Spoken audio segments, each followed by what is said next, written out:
You're listening to Through the Dark Woods podcast, and I'm your host, Josia Tamira Crossley. If you're looking for support to work with your own grief or training in how to support others through grief and trauma, or would like to find out more about our amazing online community, check out darkwoodsofgrief.com. Okay, so welcome. I am so excited to be here today with Jane Spielman and Martha Jo Atkins. And Jane, many of you have met before. Jane's a grief and trauma counselor and graduate of our 2023 Darkwoods Grief Tending and Ritual Facilitation training. She's a trauma and internal family systems informed and Reiki energy master.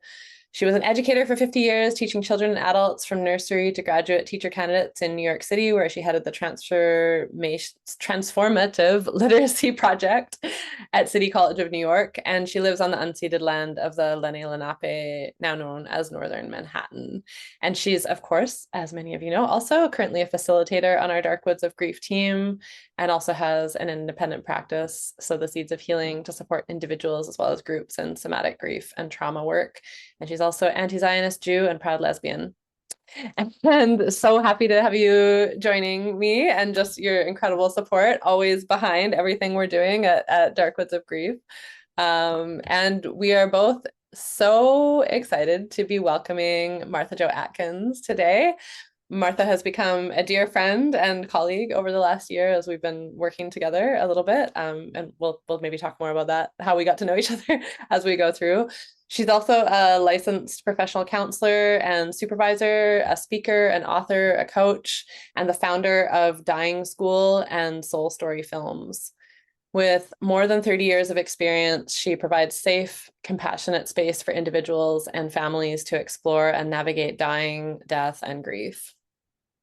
And her work began at age 22 with her first dying patient, a 3-year-old, and has since included over 1,000 children and adults at end of life.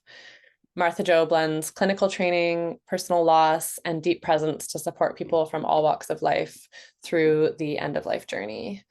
And she founded the Children's Bereavement Center of South Texas after the sudden death of her brother, Jim, and later served as executive director of Abode Contemplative Care for the Dying, where she witnessed powerful conscious dying experiences.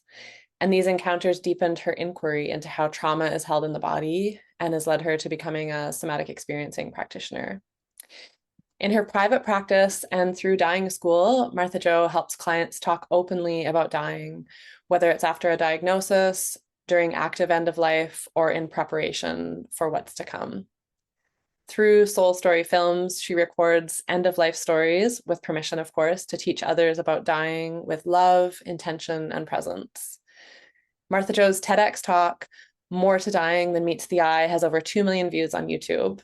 She holds a BA from Southwestern University and an MA and PhD from the University of Texas at San Antonio.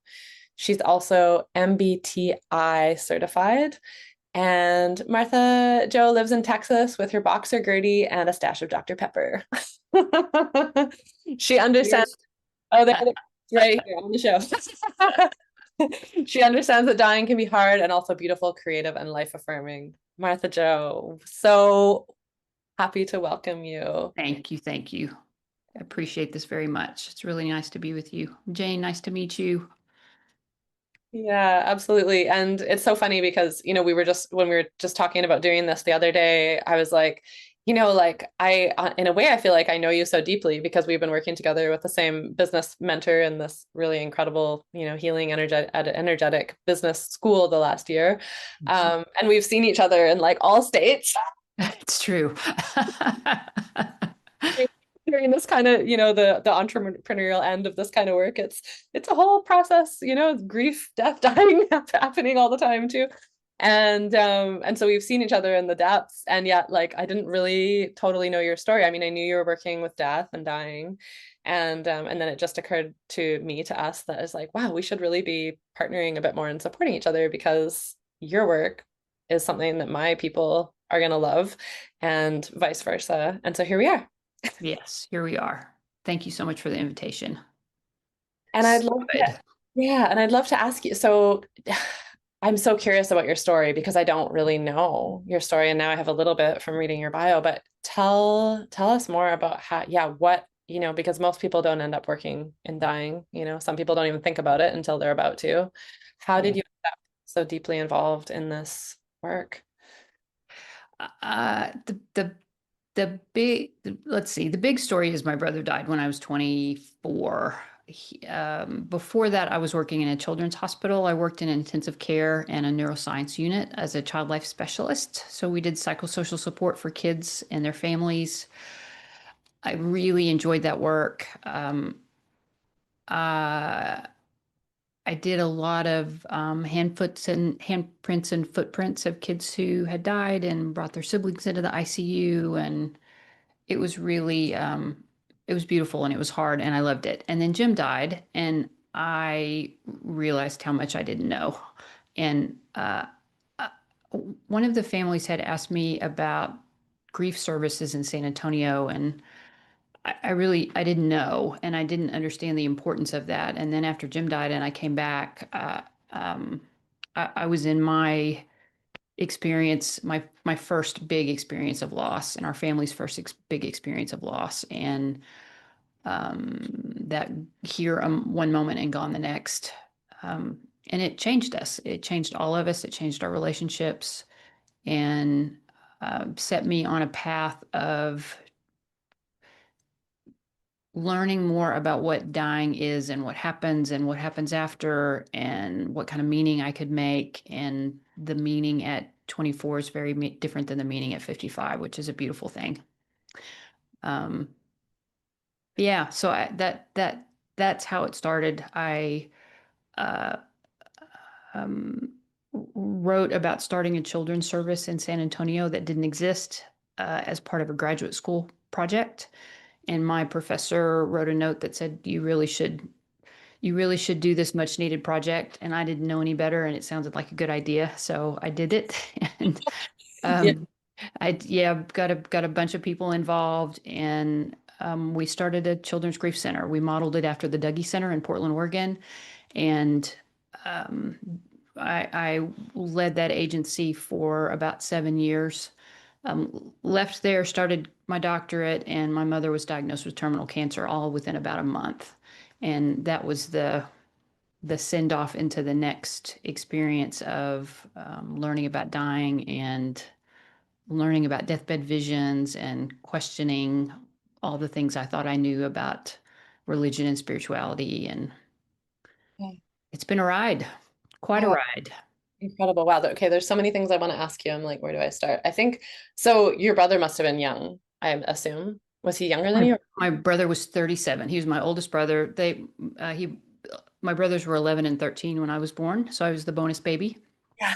Okay. And Jim was the oldest. He had a heart defect called long QT syndrome. Often basketball players, it's found in sports, junior high and high school kids, often when they lose consciousness and sometimes die.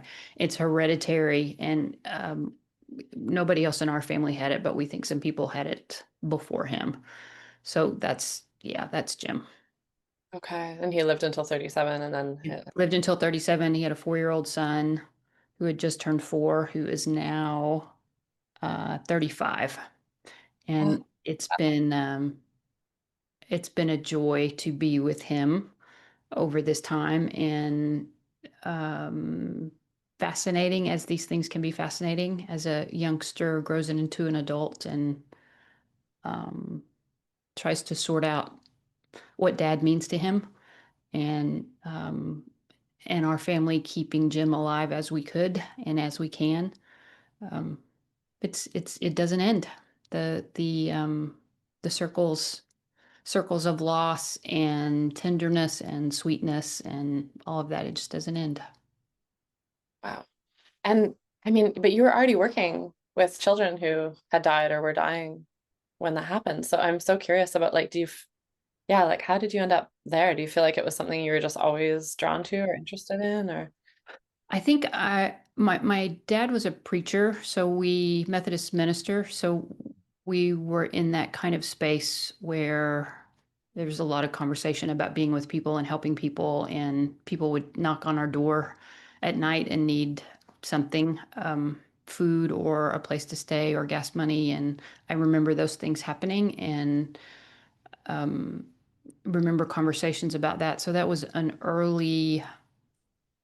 it was an early teaching about caring for other people. And I definitely had that in me. And I've always loved animals, and I'm a little bit introverted. I'm a lot bit introverted. There's there's a space around kindness and care for people that I think I just came in with and feels really important to me. Beautiful. Yeah, I can definitely feel that in you, like through knowing you and the time that we've known each other, that deep care. Yeah. Wow. And so when your mom got sick, you'd been through this experience of you'd been already been working in the death field for quite some time. You'd already had a huge initiation with your brother's death. Right. And then this was a next level experience. And you said that one of the things that came in, which I know you're going to talk about next week in depth, is the deathbed visions. Yeah. Yeah. Yeah, tell me more about how that kind of came forward in that time for you.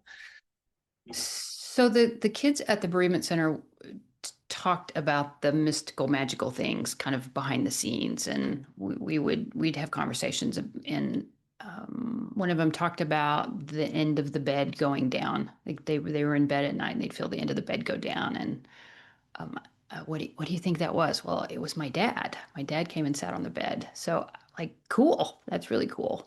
So, those kinds of conversations happened. There was a conversation about a little boy. I talked about this in the TEDx, who, right before he died, said to his dad, "Daddy, the train's here. I got to go."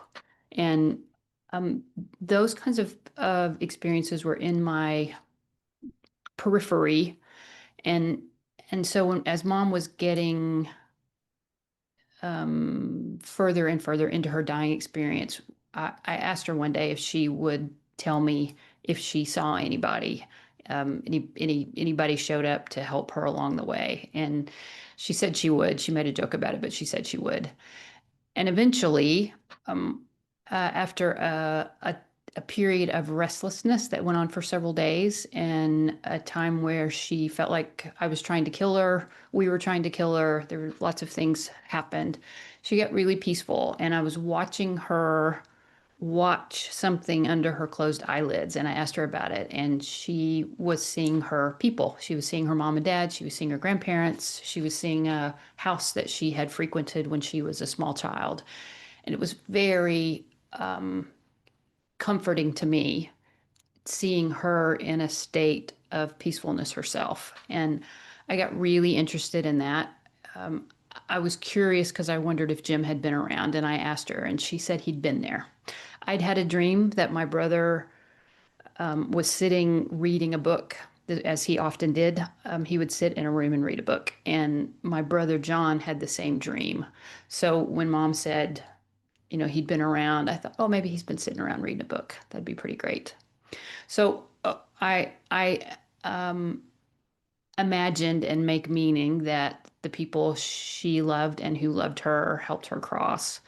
I read Final Gifts after she died, and then I read it again, and then I read it again, and then I read it again. It's a beautiful book, and it talks about the metaphors and language of dying. I recognized some things that mom had done after the fact, and I got really interested in that. And I think some of that was a way I could channel my grief and the energy I had inside to make some meaning. Um, so yeah, that's how I got involved in all of that. Wow, that makes a lot of sense. I'm so curious, Jane, because I know you walked your wife across the death portal as well. Is that something that you experienced while she was Oh dying? yeah, yes. She had a week of strokes, little mini strokes, and she'd wake up and be hungry, and then she was gone, and then she'd wake up and be hungry. Um, uh, but she had proclaimed that she had two fears, not she didn't want to die before she was a mensch, which means a good person in Yiddish. and she didn't want to die alone. So we were all around her, and we had wonderful hospice nurse in the background, two of the daughters, and we the time was coming close, and we were giving her the medicines to make it smooth in terms of the breathing and the pain.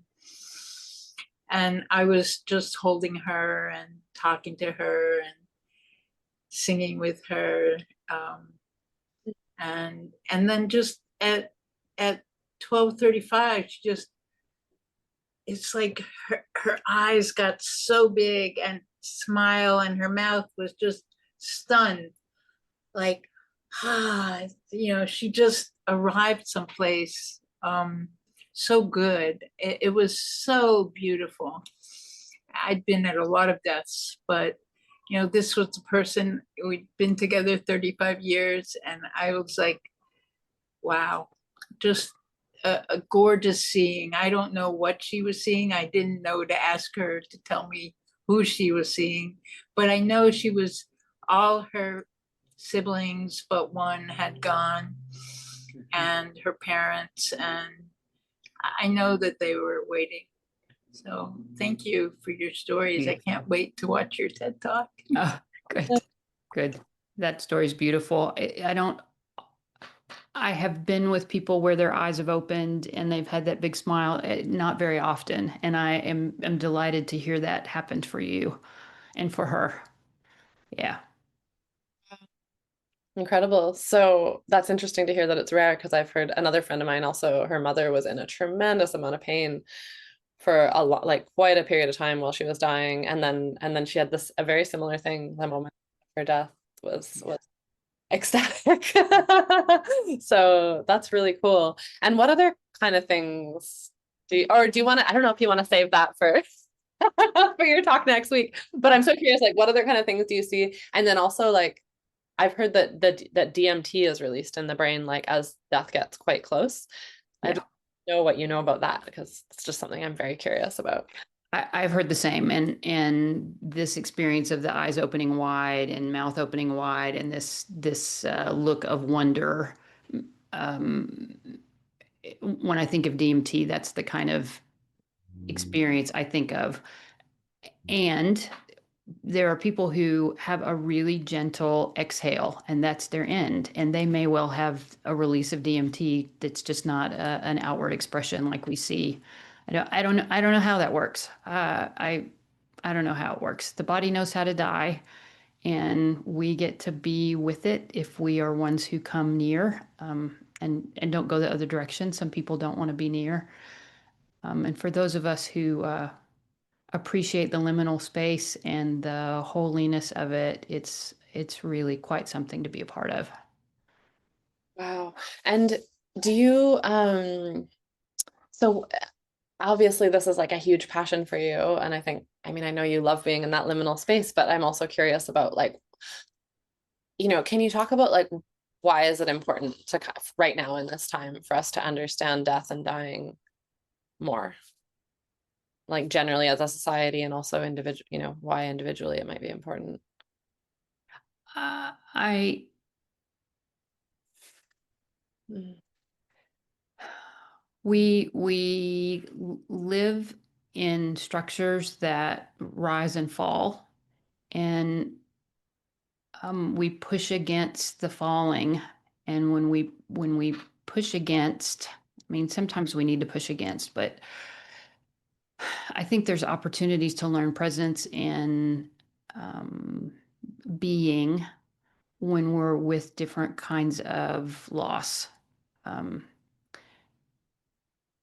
Stephen Jenkinson is he was a hospice, I think he was a CNA, and he talks about myth and culture and related to end of life, and he talks about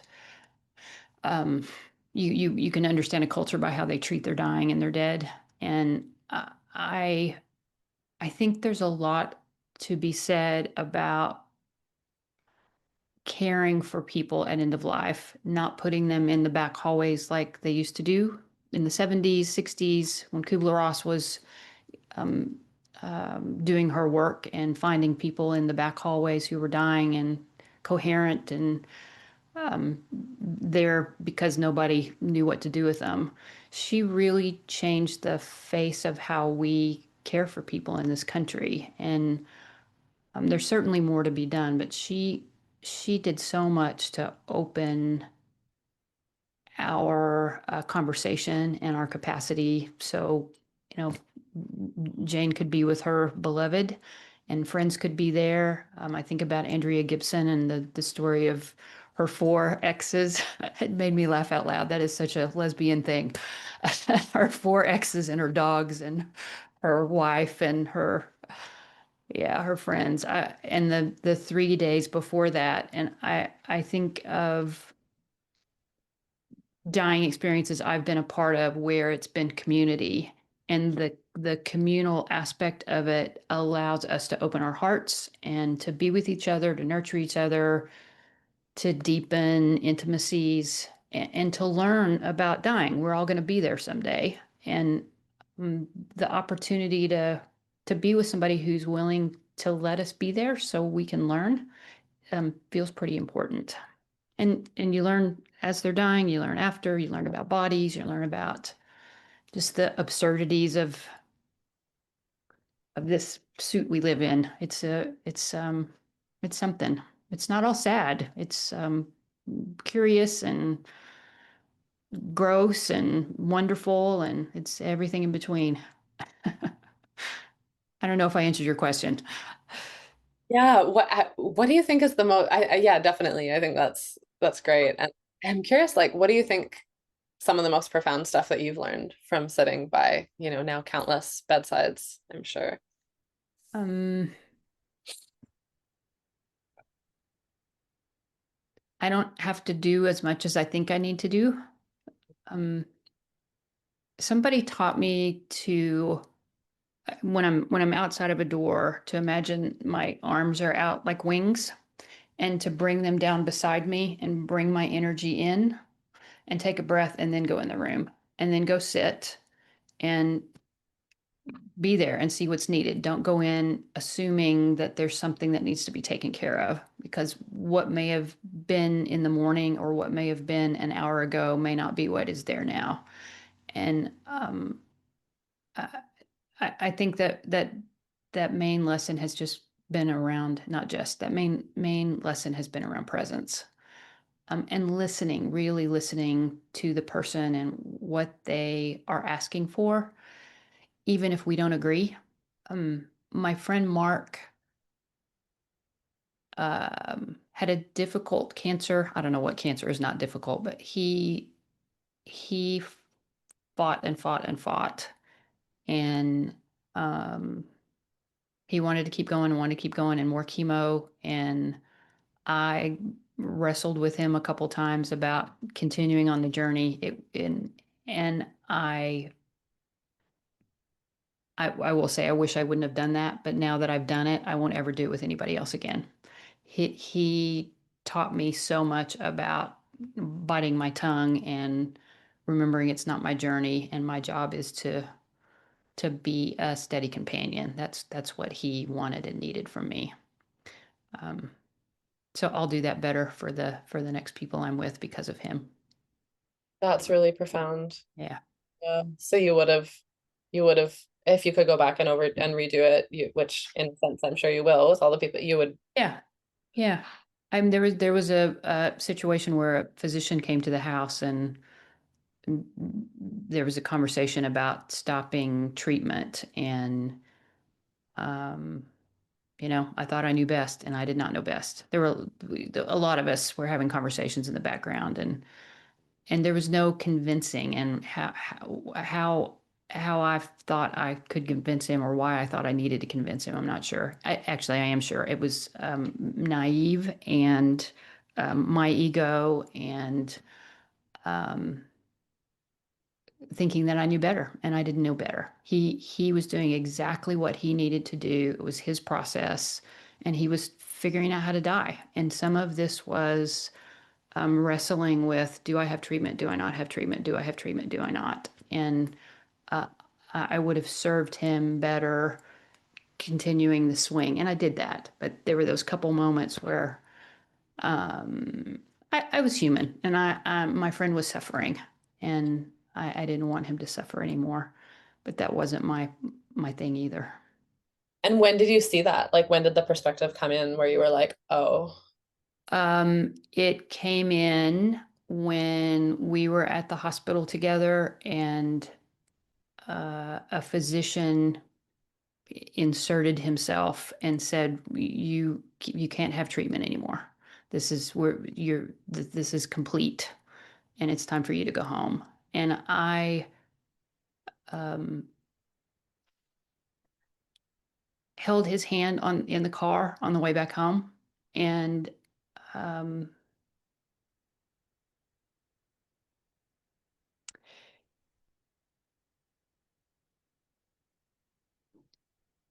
mm, and I'm glad we could do that. It was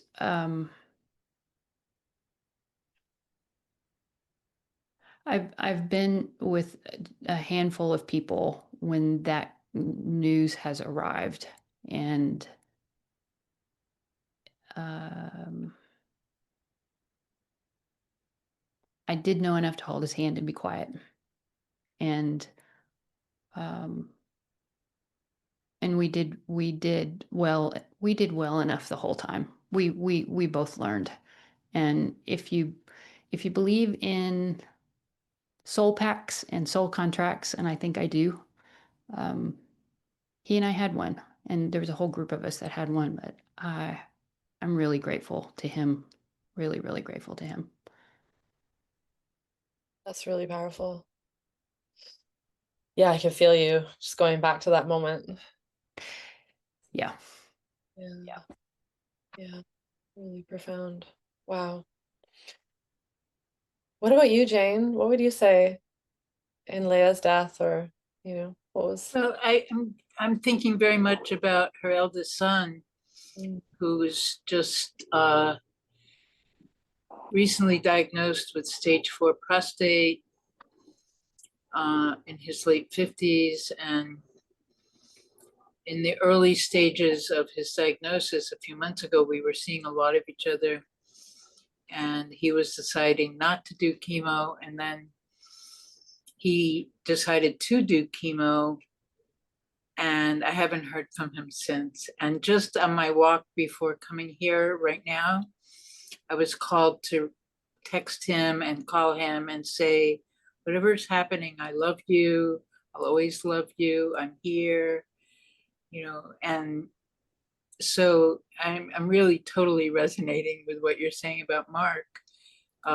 John is, he's so special. We have 2 granddaughters from him that, they were Oma Jane and Oma Leia. And, I'm just trying to imagine how Leia would have been, and just letting go of whatever he needs in this time, and just be with the largeness of, he's one of 5, and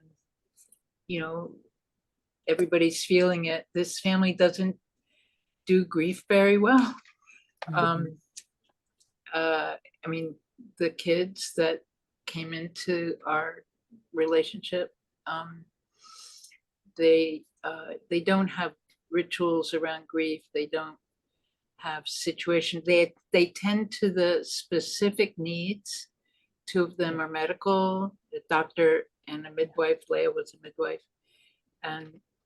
And so they deal with medical necessities, and they'll show up for the chemo or for this, or, but they don't do well in the emotional sphere. So I've called his sisters and talked to them and just let them know I'm here. And yeah. that's all, just hold the hand Oh, you're and cutting out a be bunch. I'm with just gonna it. try. To do that, just Yeah, not exactly. knowing exactly how this would turn with love and lots of hearts, and some Mhm. with bandages on them. Yeah. That's right. That's right. Yeah. Wow.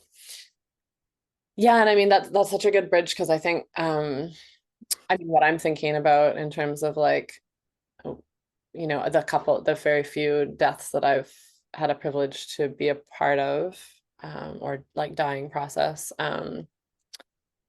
When I was in my 20s, a friend of mine was diagnosed with he had multiple brain and lung tumors, and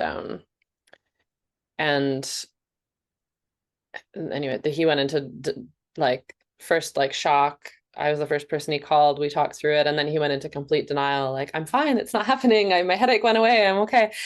And then he was in bed, a few weeks later, just like completely bedridden for the next, I think it took him about 4 months to die, 3.5 months to die. And but looking back, I think the big error that I made in that, well, there's probably many, but the major one is at one point I went to visit him, like the first time I went to visit him after he got back into bed, and I was so grief stricken, and I'm such an emotive person.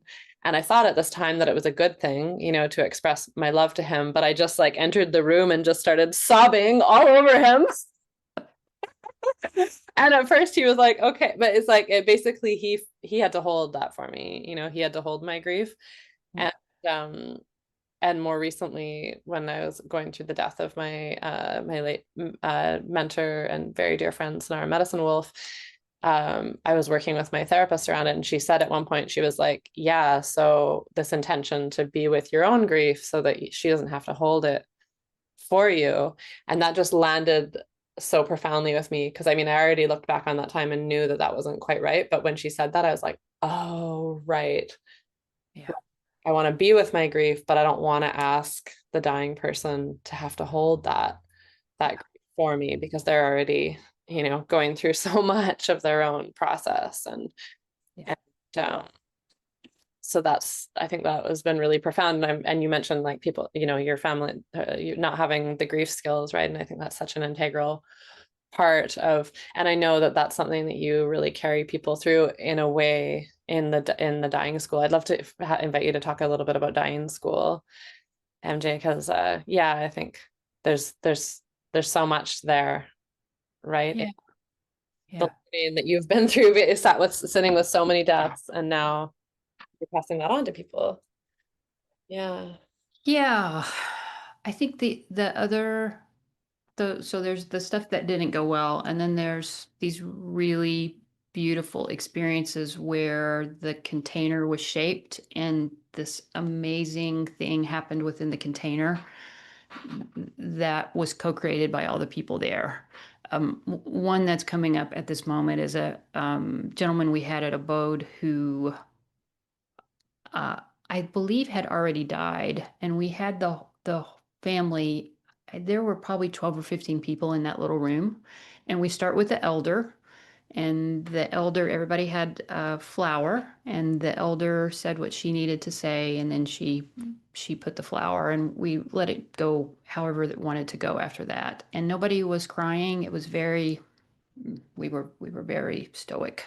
Mm. And a young one, she was probably about 10, and she stood up in front of her grandpa and just melted.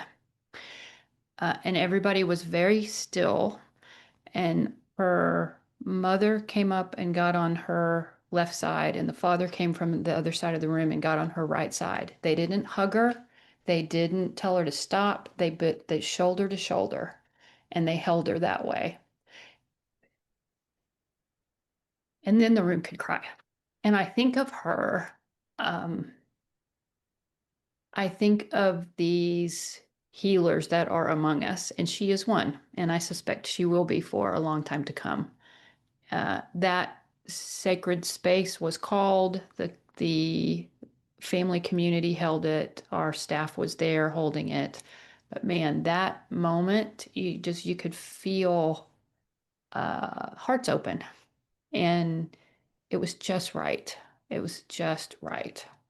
So in dying school, we create a community of people who come in with the hearts they have, with all of the goodness and difficulties, and we gather, We invite our ancestors in and we begin to talk about all aspects of dying. I talk about the field and how we invite into the field to nourish it, nourish the container, about what we want to learn and how we want to be. And over 12 weeks, we have questions about everything under the sun. We've had people who have zero experience being with somebody who's dying, and people who have a lot of experience. Every class we've had, every course we've had over the last 4 years, something has happened to somebody in the community. Somebody has been diagnosed, or there's been some kind of practical life lesson that has arisen from our experience together. I have films from people I've been with at Abode that wanted to be teachers. And so there are films showing various places in the trajectory of dying so people can have a sense of that. We talk about our own mortality. We talk about how to be with someone at the bedside, the tips and tricks, and how to move somebody if you're by yourself and you got to move somebody in a bed. Family relationships. Talk a lot about energy and dreams and the magic of it, the ordinary and the non-ordinary. We've got a natural burial mortician from New York City who comes and talks. She's talked every year. Her name's Amy Cunningham. She's fabulous. And William Peters is going to be here this year talking about shared crossings. He has come every year as well. And I'm working on a couple of others. And the rest of it's me talking on Thursdays. And then at the end, we have a, it's kind of it's a story of our friend Lydia. Lydia and Rachel are friends of mine. Lydia was diagnosed with cancer. Lydia dies at the end. Everybody knows that Lydia's going to die. At the end of the course, though, there's an experience the students have had of layer and layer and layer of what dying looks like and what it feels like in your own mortality. And then you get to watch a family do it, and you get to watch a person engage in her own process and the family engage in their process. And you get to see Lydia begin to shift realities and experience deathbed phenomenon. And then eventually she dies, and she is in the body bag and taken out over the threshold and out the door to the van. And we all know that's going to happen. It's quite different when you hear Lydia's voice and hear her talking very plainly and openly about what dying is to her and what her family is to her, and you get a real sense of her. It's a beautiful, beautiful thing. And I am partial because she was my friend, and partial because Rachel has been so kind to let us, help put things together so we can tell this story so people can learn. And the students say that they learn more about living than they learn about dying, which makes me very, very happy. So Wow. that's dying school. Incredible. Incredible. And I love how it's so, from what you share, it's so practical. There's all the practical pieces.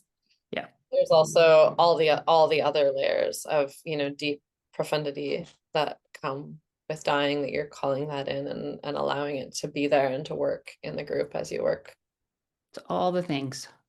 Yeah, it feels really powerful. And a similar way to how I work with grief also, it's like there's practical shit, Yeah. Yeah. real practical shit that you need to know. And Yep. then there's all the layers, and I just love it. I love it so much. So, and you have a couple of offerings upcoming. So one dying school starts soon. Yes, August 14th. Am I right? Dying school starts August 14th. Yes, and I'm doing a free class a week from tomorrow that is dreams and visions of the dreams and visions at end of life, I think is what I'm calling it. And it'll be teaching about those things, and then I'll talk a little bit about D-School at the very end. but mostly it will be about just what people can take and use in their own life and life experiences.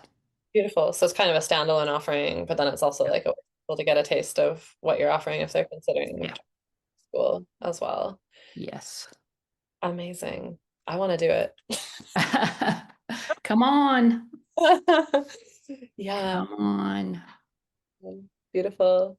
Is there anything else you want to ask Martha Jo before we finish up, Jane? Anything that's coming to you that you want to Well, share? for some reason, well, not some reason, but Spirit has been bringing me Seneca's quote of rehearsed dying again and again and again this week.